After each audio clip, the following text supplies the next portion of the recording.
사람마다 이름이 있죠.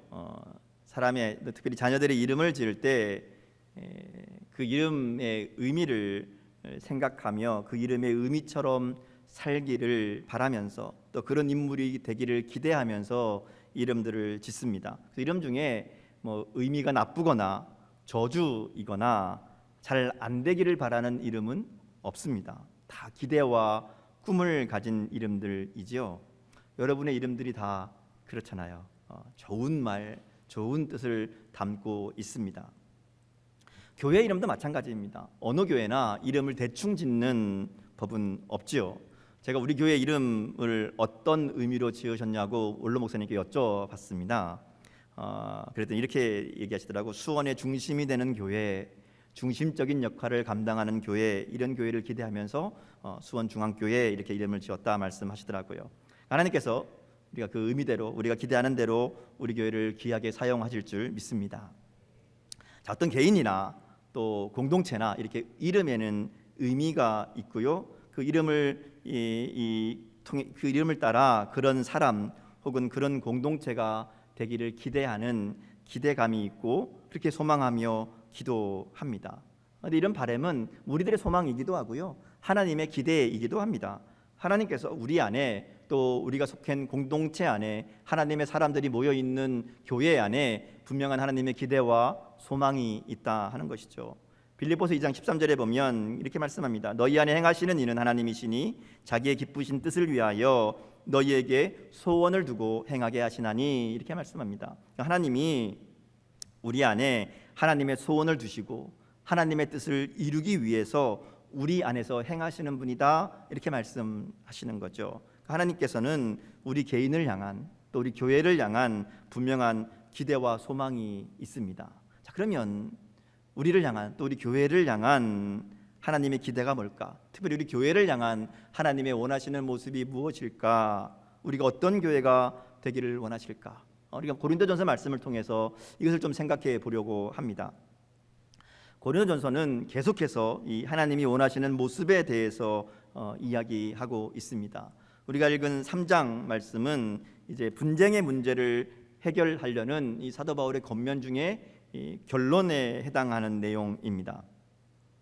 사도 바울은 단순히 교회에 분쟁이 있다 하는 이야기를 듣고 그 분쟁에서 누가 맞냐 누가 틀리냐 이거 이야기하지 않습니다. 옳고 그름의 문제가 아니라 오히려 교회는 어떠해야 되는가 하는 이야기로 이 분쟁의 문제를 해결하려고 합니다. 교회가 바른 모습으로 세워지면 자연스럽게 그에 나타나는 이 잘못된 부분들이 제거될 것이고 그런 문제들도 해결될 것이기 때문에 그렇습니다. 대략적인 내용은 제가 지난 금요일에 금요 기도회 때 함께 나누기도 했습니다. 오늘은 그 중에서 1절부터 9절까지 말씀을 좀 집중해서 살펴보려고 합니다. 사도 바울은 고린도 교회를 향해서 너희가 어린아이와 같다 하는 말로 이야기를 시작합니다. 바울은 어린아이, 이 한마디로 이 고린도 교회의 문제의 원인을 설명합니다. 그들 가운데 분쟁이 있고 다툼이 일어나게 된 이유가 뭐냐? 한마디로 너희가 어린 아이가 많기 때문이다, 이렇게 설명하는 겁니다. 우리 1절 말씀 다시 볼까요? 같이 읽겠습니다. 자, 시작. 형제들아, 내가 신령한 자들을 대함과 같이 너희에게 말할 수 없어서 육신에 속한 자 곧 그리스도 안에서 어린 아이들을 대함과 같이 하노라. 아멘. 사도 바울이 뭐라고 하면 내가 너희들을 어른처럼 대할 수 없어서, 그러니까 말하자면 너희들이 아직 어린 아이여서 너희가 육신에 속한 자여서 이렇게 얘기하는 겁니다. 여기서 어린아이라고 표현하는 이것은 그렇다고 해서 구원받지 못한 사람을 의미하는 게 아닙니다. 교회 안에 있는 사람이고 예수님을 만난 사람이고 예수님을 영접한 사람입니다. 복음을 듣고 그 복음에 진지하게 응답하고 회개하고 예수님을 나의 주님으로 나의 구세주로 영접하고 거듭난 사람들이라는 거죠. 그래야 하나님의 자녀로 태어나는 것이고 어린 아이가 되는 겁니다. 새 생명이 생긴 거죠. 다른데 아직은 어린아이다, 이렇게 얘기하는 겁니다. 교회 안에 어린아이 같은 신앙이 있는 것은 당연합니다. 처음 믿으면 예수님을 영접하고 나면 그 다음에 다 어린아이죠. 처음부터 어른으로 태어나는 사람은 없잖아요. 교회의 어린아이가 많으면 많을수록 좋습니다. 새로운 생명이 계속해서 태어나는 것이기 때문에 그렇죠. 근데 문제는 어른이 될 만한 시기가 되었는데도 계속 어린 아이 같은 게 문제입니다.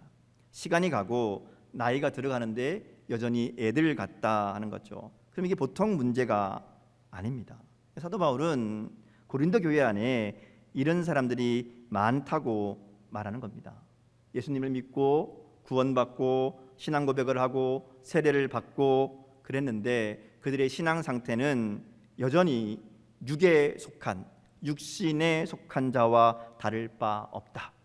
예수님을 영접하고 구원은 받았는데 그 삶은 육신에 속한 자다, 이렇게 표현하는 겁니다. 그래서 그것이 바로 어린 아이와 같은 신앙이다 라고 말하는 거죠. 예수님을 믿긴 했어요. 구원 받았습니다. 그런데 그 신앙의 상태는, 그 삶의 모습은 전혀 달라지지 않는 예전 그대로의 육신에 속한 삶을 살고 있다. 그것을 사도 바울이 어린 아이와 같다 이렇게 이야기합니다. 여러분, 이 말씀을 들으면서 여러분 어떤 생각이 드십니까? 여러분의 나이는 몇 살쯤 되시는 것 같습니까? 신앙의 나이, 여러분의 믿음의 나이, 예수 믿은 지 오래 되신 분들, 뭐 얼마 안 되신 분들도 있고 이 시간은 다르겠지만 여러분이 예수 믿음 연수만큼 여러분의 믿음도 자라 있는 것 같으십니까? 어떠세요? 한 30년 믿으신 분들은 30년, 뭐 사람이 딱 비교할 수는 없지만 한 30년 청년 정도의 이 열정 있는 믿음으로 살고 있는가? 40년, 50년 믿었으면 그럼 거기에 맞게 원숙하고 성숙한 인격으로 어린 영혼들을 잘 돌볼 만한 그런 믿음의 어른으로 자라 있는가? 여러분 몇 살이십니까? 오늘 설교 제목이지요. 몇 살이십니까? 고린도 교회 교인들은 아직 어린 아이들입니다. 그런데 문제는 자기는 어른인 줄 아는 거예요. 자기는 성숙한 신앙인으로 착각하고 있습니다. 어린이 신앙이 문제가 아닙니다. 자라야 되는데 못 자라는 게 문제고요. 자라진 않으면서 스스로 자랐다고 착각하는 게, 그게 문제라는 거죠. 고린도 교회의 문제가 바로 여기에 있었습니다. 그들은 방언도 하고요, 예언도 하고요, 통역도 하고요. 성경에 보면 수많은 성령의 은사들이 각양 좋은 은사들을 가지고 있고 그것을 자랑하던 사람들이었습니다. 근데 사도 바울이 그런 은사와 상관없이 너희가 어린아이와 같다 말합니다. 왜냐하면 그들 가운데는 부인할 수 없는 어린아이의 증거가 있습니다. 사도 바울이 그들에게 나타나는 어린아이의 증거 두 가지 단어로 설명합니다. 3절 말씀에 보면 이렇게 얘기하죠. 너희는 아직도 육신에 속한 자로다. 너희 가운데 시기와 분쟁이 있으니 어찌 육신에 속하여 사람을 따라 행함이 아니리요. 너희는 육신에 속한 자다. 왜냐하면 너희 가운데 이 두 가지가 있다. 시기와 분쟁. 시기와 분쟁이 있는 자들은 육신에 속한 자고, 이 육신에 속한 자는 절대로 믿음이 성숙한 사람이라고 말할 수 없다. 이렇게 얘기하는 겁니다. 육신에 속하여 사람을 따라 행하는 어린 아이와 같은 그리스도인에게는 시기와 분쟁이 있다. 이 모습이 바로 어린 아이의 증거다. 이렇게 얘기합니다. 이 시기와 분쟁은 간단하게 설명하면 시기는 마음의 상태입니다. 다른 사람을 미워하고 질투하고 다른 사람을 나보다 좀 깎아내리려고 하는 그런 마음이 시기라고 할 수 있죠. 분쟁은 이 마음이 겉으로 나타나서 드러나는 현상이라고 할 수 있습니다. 다른 사람 미워하고 싫어하고 무시하니까 그 다음 뭐가 나타나요? 좋은 말이 안 나가죠. 그러면 싸움이 되고 분쟁이 되고 다툼이 일어나는 겁니다. 자, 이런 어린아이들의 특징이 있습니다. 유진 피터슨이 쓴 성경을 쉽게 풀어서 쓴 메시지 성경에 보면 이 본문을 이렇게 설명합니다. 여러분의 기분을 좋게 하거나 여러분을 돋보이게 해주는 것에만 손을 뻗는다면 모든 것이 자기 마음대로 될 때에만 만족하는 젖먹이와 여러분이 다를 것이 뭐가 있겠습니까? 이렇게 얘기합니다. 그렇죠. 자기의 마음에 드는 것만 따르고 자기 마음에 들 때만 만족합니다. 어린아이는 자기만 생각하잖아요. 자기만 좋으면 됩니다. 자기 마음에 들면 행복하고 자기 마음에 안 들면 화내고 울고불고 땡깡 부리는 게 아이들이지요. 자, 그렇게 자기만 생각하다 보니까 자연히 싸움이 일어나고 다툼이 일어나게 된 겁니다. 자, 그런데 여기에 이 시기라는 단어가 굉장히 재미있는 단어인데요. 이 성경학자들이 풀어놓은 것에 의하면 이 시기는 원래 열심이라는 의미도 함께 담겨 있다는 거죠. 그러니까 무슨 의미인가 하면 열심을 가지고 나름대로 확신을 가지고 열심히 하는데 그게 문제라는 거예요. 열심히 안 하는 것도 문제인데 자신만의 생각으로 자신만의 방법으로 열심히 하는 데에서 문제가 발생합니다. 여러분 그렇죠. 사실 교회에서 다 일어나는 문제들이 다 이겁니다. 나는 이렇게 하는데 너는 이렇게 안 해. 나처럼 왜 안 해? 혹은 이렇게 해야지 왜 그렇게 해? 이 자기 열심에 따르지 않는 것에 대해서 문제가 생기는 거죠. 그래서 다툼이 생기고 어려움이 생깁니다. 그러니까 반대로 얘기하면 영적인 성숙이라는 것은, 어른이 된다는 것은 나만의 열심이 아니라 공동체의 열심을 낼 줄 아는 겁니다. 나만의 열심이 아니라 함께 열심히 일할 수 있는 그 일치와 평화를 낼 줄 아는 것이 성숙해지는 어른의 모습이라고 할 수 있죠. 자, 그럼 어떻게 될까?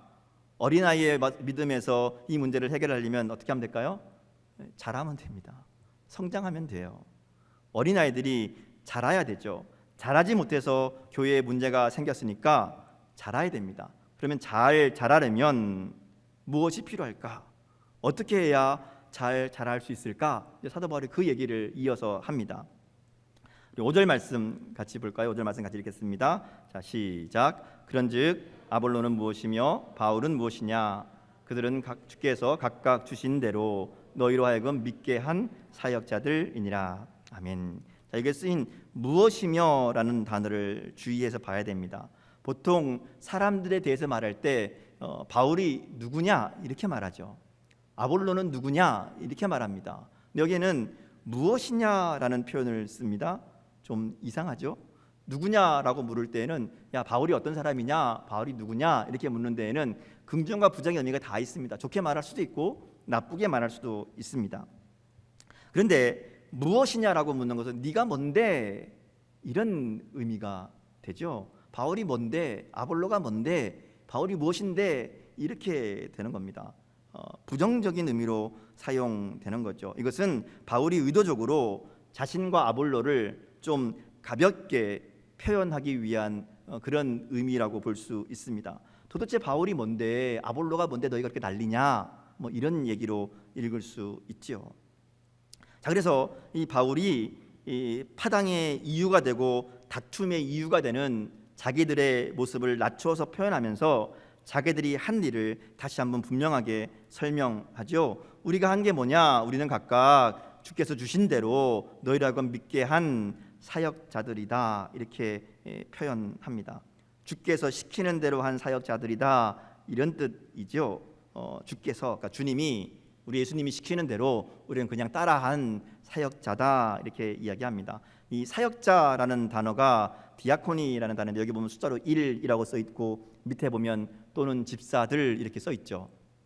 이 말은 무슨 얘기인가 하면 원래 식탁에서 시중드는 봉사자들, 쉽게 말하면 하인들을 가리키는 말입니다. 주인이 밥 먹을 때 옆에서 서빙하고 도와주는 그 하인들, 그런 의미를 가지고 있는 거예요. 그러니까 여기서 지금 사역자 혹은 집사라고 표현하는 것은 그렇게 이 별일 아닌, 별것 아닌 존재들이다 하는 것을 강조하는 겁니다. 그렇다고 뭐 목회자가 다 하인이다 이렇게 생각하시면 곤란합니다. 성경에 보면 사도들이 자기를 이야기할 때, 자기에 대해서 이야기할 때 여러 가지 표현을 씁니다. 어떨 때는 나는 사도다라는 것을 강조할 때가 있습니다. 이 사도 또는 장로 이렇게 이야기하죠. 이것은 말하자면 권위를 세울 때 사용합니다. 사도 바울도 스스로 내가 사도다 하는 것을 분명하게 외칠 때가 있죠. 이것은 자기를 위해서가 아니라 자기가 전하는 이 말씀의 권위를 세우기 위해서, 하나님의 일들을 하는 것에 권위를 세우기 위해서 나는 사도다 이렇게 표현할 때가 있습니다.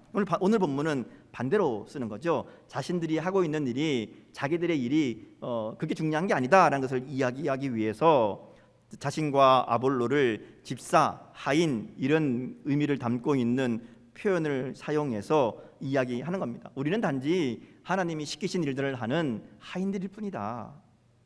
하나님이 쓰시는 도구에 불과하다. 그러니 우리 가지고 이렇다 저렇다 하지 말아라. 나는 바울파, 나는 아볼로파 이런 거 하지 말아라. 우리가 중요한 사람들이 아니다. 하나님이 우리를 쓰신 것이다. 이것을 분명하게 이야기하는 거죠. 그러기 우리 바라보고 우리 딸을 생각할 것이 아니라 하나님 바라보아야 한다. 이런 표현입니다. 결국 신앙의 성숙이라는 게 여기서 시작합니다. 모든 일이 하나님의 일이라는 고백입니다. 내가 하는 것 같고 우리가 하는 것 같지만 사실은 모든 일이 하나님의 손 아래에 있음을 알고 고백하는 것, 이게 잘하는 것의 출발점입니다. 이 고백이 없으면 신앙의 성장이 없습니다. 다 내가 하는 줄 알고 내 마음에 들도록 내게 좋은 것만, 나만을 위해 사는 삶과 신앙은 어린아이의 신앙을 벗어나지 못한다 하는 것이죠. 하나님께서 계획하시고 우리를 통해 만들어 가시는 것, 우리를 하나님의 도구로, 하나님의 사역자로 사용하신다, 이것을 깨닫는 것, 그리고 고백하는 것이 바로 성숙의 비결이라고 할 수 있습니다. 사도 바울이 자신들의 사역을 아무것도 아닌 것으로 이야기하죠. 6절, 7절 말씀을 보면 그렇게 얘기합니다. 나는 심었고 아볼로는 물을 주었으되 오직 하나님께서 자라나게 하셨나니 그런즉 심는 이나 물 주는 이는 아무것도 아니로되 오직 자라게 하시는 이는 하나님뿐이니라. 이 심는다 또 물을 준다 하는 이 동사가 이 헬라어 시대에 보면 굉장히 특이한 시제로 쓰였다는데 부정과거라는데 저도 헬라 잘 모르거든요. 근데 이제 설명을 보니까 그렇게 이야기를 합니다. 어떤 의미인가 하면 이게 의미나 형태에 있어서 가장 단순한 형태가 과거 시제, 그랬다, 그랬었다, 이 과거 시제, 우리도 과거가 있죠. 근데 이거보다 좀 더 멀리 떨어져서 말하자면 멀리 떨어져서 보는 것처럼 쓰는 것이 이 부정 과거라는 거죠. 그러니까 바울과 아볼로가 한 이 심는 것 그리고 물 주는 것은 매우 단순한 일이고 아주 간단한 일이다 하는 의미를 담고 있는 거죠. 그러니까 바울이 이렇게 얘기한 겁니다. 나나 아볼로가 한 일은 누구나 할 수 있는 단순한 일이고 이미 다 끝난 일이다. 다 완료된 일인데 그걸 가지고 누가 다 중요하니, 누가 더 잘했니 싸우고 그리고 따르고 있으니 답답하다, 이런 표현인 겁니다. 그래서 우리가 한 것은 아무것도 아니다, 아무것도 아니다 이렇게 얘기하는 거예요. 그에 비해서 잘하게 하시는 것은 전혀 다른 일이라는 거죠. 심는 거, 물 주는 거, 이거는 기능적인 일입니다. 사실 그냥 누구나 할 수 있는 일이지요. 그러나 자라나게 하는 것은 전혀 다른 개념의 문제라는 겁니다. 물 주는 거, 심는 거 간단합니다. 때에 맞춰서 적당히 주면 됩니다. 때때로 물 쉽지 않을 때도 있어요. 저는 어떤 화분도 말라주기는 은사가 있거든요. 그래서 물 주는 거 참 쉽지 않습니다. 그런데 이게 잘 알면 물 주는 것, 또 심는 것, 이게 몇 가지만 알면 그렇게 어렵지 않게 할 수 있는 일들이라는 거예요. 근데 잘하게 하는 것은 다른 문제다 하는 겁니다. 기술이 있다고, 경험이 있다고 할 수 있는 게 아니라는 거죠. 하나님이 하시는 것이다. 하나님이 하시는 것이다. 물론 심지 않고 물 주지 않고 자라게 할 수 없지만 그것은 우리를 도구 삼아, 얘기했잖아요. 우리를 사역자로, 우리를 도구로 삼아서 하시는 거리고, 그리고 그거는 누구나 할 수 있는 일이고 진짜 자라게 하시는 분은 하나님이시다, 이렇게 얘기하는 겁니다. 그래서 이 자라게 한다라는 표현을 다르게 씁니다. 아까 심다, 물 주다라는 표현이 다른 표현인 것처럼 이 자라게 한다라는 것은 미완료라는 시제를 사용하는데요. 이것은 지금도 계속해서 끊임없이 일어나고 있는 일, 이런 의미를 가지고 있습니다. 그러니까 바울과 아볼로가 아무리 교회 지도자로 교회를 세우고 말씀을 잘 가르쳐서 그들 가운데 말씀을 잘 세웠다 할지라도 하나님의 함께하심, 하나님의 인도하심, 하나님의 절대적인 개입이 없었으면 아무것도 될 수 없는 일이라는 것을 분명히 이야기하고 있다는 것이죠. 우리의 삶도 마찬가지입니다. 이 고백이 있을 때 우리가 하나님이 기뻐하시는 삶을 살 수 있습니다. 모든 것은 하나님이 하십니다. 내 삶의 모든 것은 하나님의 손에 달려 있습니다. 하나님이 잘하게 하십니다.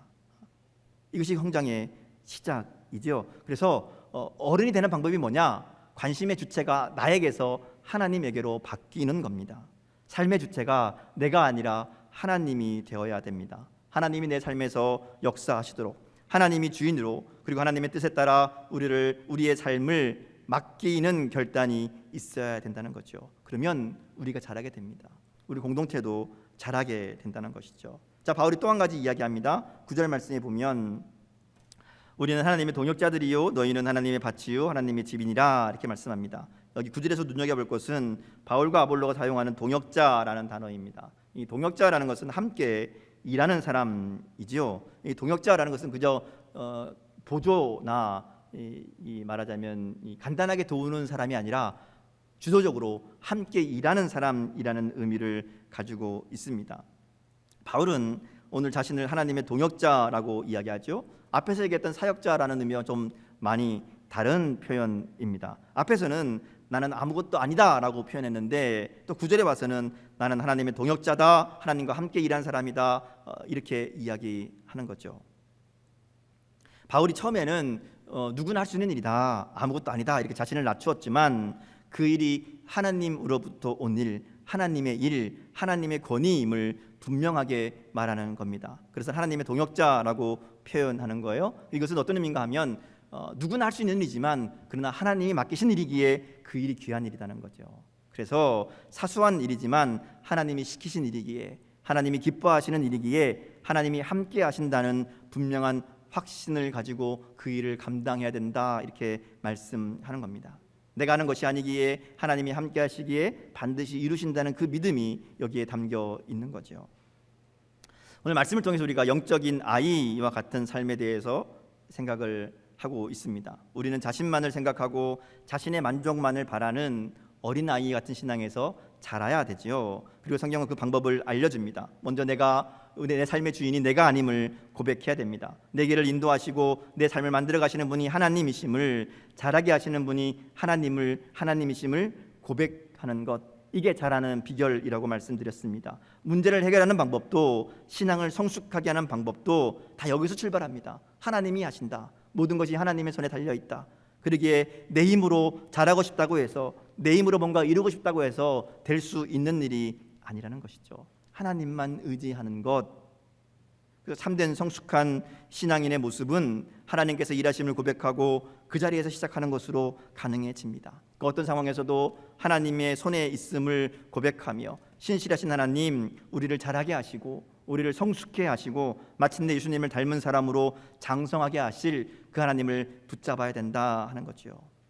자, 우리가 여기서 한 가지 딱 기억할 게 있어요. 꼭 기억할 것. 그것은 우리의 역할. 그럼 우리는 뭐하냐? 우리는 뭐예요? 하나님의 도구입니다. 내가 주체는 아니지만 도구가 되어서 하나님이 원하시는 삶, 하나님이 원하시는 일들을 해나가는 것, 이게 신앙이 자라는 장성한 자로 나아가는 길이지요. 그래서 우리에게 맡기신 일들이 바로 하나님의 일들입니다. 우리의 성장을 위해, 우리의 성숙을 위해 하나님이 주신 일이고 하나님이 주신 상황이고 하나님이 주신 사람들입니다. 그러기에 우리 맡겨진 이 상황 가운데 하나님과 함께 하심과 인도하심을 기대하며 최선을 다해 하나님이 맡기신 것으로 알고 그 일들을 살아갈 때에, 하나님이 맡기신 일들이기에 열심히 살고 열심히 사랑하고 살아가면 우리의 신앙이 어린아이 신앙에서 날마다 자라나는 성숙한 신앙인으로 변화되게 될 줄 믿습니다. 성숙의 관심은 나에게서 하나님에게로, 그리고 이웃에게로 나의 관심을 바꾸는 거죠. 삶의 주인이 하나님이심을 인정하고 하나님이 주신 사명, 또 이웃을 향한 역할을 깨닫고 순종하는 것, 그것이 성숙의 모습입니다.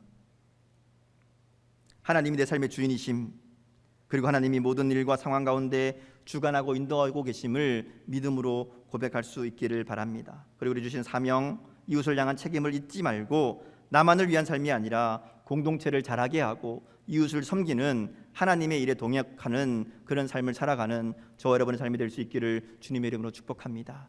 하나님 반드시 우리를 자라게 하실 겁니다. 지금은 땅속에 있는 씨앗처럼 아무런 변화도 없고 도무지 자라지 않는 늘 그 모양 그 꼴인 것 같은 모습에 실망할 때도 있지만, 아무리 열심히 신앙생활하고 세상 속에서 그리스도인으로 살아가려고 해도 여전히 그대로인 우리의 모습이 때로는 우리를 낙심하게 할 때도 있을 겁니다. 그런데 그런 모습도 하나님께 맡기며 기다립시다. 오늘 뭐라 그랬어요? 내가 하는 게 아니라 그랬잖아요. 하나님이 하게 하시는 겁니다. 잘하게 하시는 분은 하나님이십니다. 그러기에 하나님께 맡기고 우리가 할 일들을 다 해 나가면 되는 거예요. 여러분, 아이들이 어떻게 자랍니까? 아이들이 어떻게 하면 자라요? 잘 먹고 잘 자고 잘 놀고 잘 싸면 그러면 잘하잖아요. 신앙도 마찬가지입니다. 하나님 말씀을 열심히 사모하고 먹으십시오. 읽고 듣고 배우십시오. 그리고 그것을 내 것으로 만들어야 됩니다. 먹기만 한다고 내 몸에 흡수되는 게 아니잖아요. 잘 소화시켜야 됩니다. 그것이야말로 말하자면 성장하는 비결이죠. 그러니까 말씀대로 순종하는 삶, 실천하는 삶이 말씀을 소화하는 방법입니다. 때로는 소화하기 힘든 말씀도, 순종하기 어려운 말씀도 최선을 다해 따르다 보면 아이들이 어느새 자라 있듯이 우리의 믿음도 성큼 자라 있는 모습을 발견하게 될 줄 믿습니다. 하나님이 그렇게 자라게 하시는 거예요. 우리의 말씀 붙잡고 하나님 뜻대로 열심히 먹고 열심히 살아가면, 그러면 내 삶의 주인이신 주님께서 우리에게 맡기신 상황과 일들 속에서 우리의 믿음을, 우리의 신앙을 자라게 하실 줄 믿습니다. 하나님이 기뻐하시는 신앙으로, 하나님이 원하시는 공동체로 함께 자라가는 저 여러분의 삶이 될 수 있기를 주님의 이름으로 축복합니다. 이렇게 기도하겠습니다. 오늘 우리의 모습을 돌아보며 함께 기도하기 원합니다. 여러분, 조용히 한번 묵상하며 생각해 보십시오. 하나님, 나는 하나님 앞에 과연 몇 살일까요? 나는 몇 살로 살고 있습니까? 내 믿음은, 내 신앙은 내가 성장하지 못해서 교회에 어려움을 주고 있는 것은 아닌지, 내가 성숙하지 못해서 공동체에 아픔을 주고 다툼을 만들고 하나님이 기뻐하시는 공동체가 되지 못하게 하는 것은 아닌지 돌아보며 하나님이 원하시는 공동체를 꿈꾸면서 내가 먼저 성장하기를 결단하는 시간 될 수 있기를 원합니다. 내 삶의 모든 것이 하나님의 손에 달려있음을 다시 한번 결단하며, 그러기에 그리스도의 장성한 분량에 이르도록 하실 그 주님을 기대하며, 하나님, 내가 오늘도 주님 말씀 붙잡고 자라나는, 날마다 성장하는, 날마다 성숙하는 믿음의 삶 될 수 있도록 은혜 도하여 주옵소서. 조용히 우리 마음을 하나님 앞에 내어놓고 기도하며 결단하겠습니다.